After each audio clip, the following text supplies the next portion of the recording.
এরকম বাজে কথা, মিথ্যা কথা অনেকে ছড়ায় আমাদের কর্মীদের মনোবল ভাঙার জন্য। মনে রাখতে হবে, সরকার আমাদেরকে বলেছে এবার যারা কেন্দ্র দখলের স্বপ্ন দেখবে তাদের স্বপ্ন দুঃস্বপ্নে পরিণত হবে। যারা মনে করছে জনগণের ভোট ছাড়া নির্বাচিত হবে, আমি তাদেরকে বলি এখনো 8-9 দিন সময় আছে। জনগণের কাছে আসেন, তাদের কাছে ভোট চান, স্বপ্নের কথা বলেন, আপনি কি করতে চান সেই কথা জনগণকে জানান। জনগণ ভালো মনে করলে আপনাকে ভোট দেবে। কিন্তু বাবারা, কিন্তু ভাইরা, যদি মনে করে থাকেন আগের মতো 17 বছর আওয়ামী লীগ যা করেছে, বিভিন্ন দল যা করেছে তেমন ভাবে ভোট কেন্দ্র দখল করবেন, মনে রাখবেন মোয়াও পাবেন না। এই নির্বাচনের দিন যারা কেন্দ্র দখল করতে আসবে, আমার কর্মীরা জীবন খেলেও তাদেরকে ছাড় দেবে না। কারণ এবার মনে রাখতে হবে ভাইরা, এবারের নির্বাচন একটা ইনসাফের নির্বাচন, চূড়ান্ত পরীক্ষার নির্বাচন।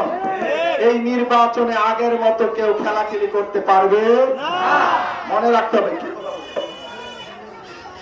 কেউ আগের মতো কোনো এদিক সেদিক করতে পারবে না ইনশাআল্লাহ। এই জন্য আমি আপনাদেরকে বলতে চাই, এবার সময় এসেছে, চরাঞ্চলে গণজোয়ার উঠেছে।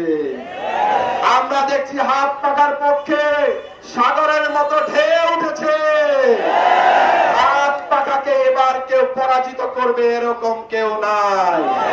আমি ভাইয়েরা বলতে চাই আপনাদেরকে, আমি আপনাদের সন্তান। এই পাড়াতুলি ইউনিয়নে আমি আসছি না, আপনাদের মাটিতে আমি আসি নাই, একাধিকবার এসেছি।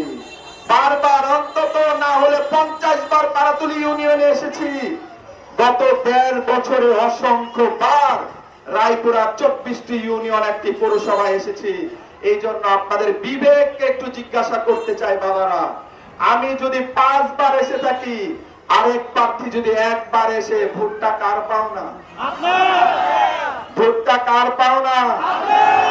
অনেকে আবার এমনটা বলেন, ক্ষমতায় তো আসবে অমুক দল, আপনাদেরকে ভোট দিয়ে কি হবে? আমি আপনাদেরকে বলতে চাই, এই যে এই ইউনিয়ন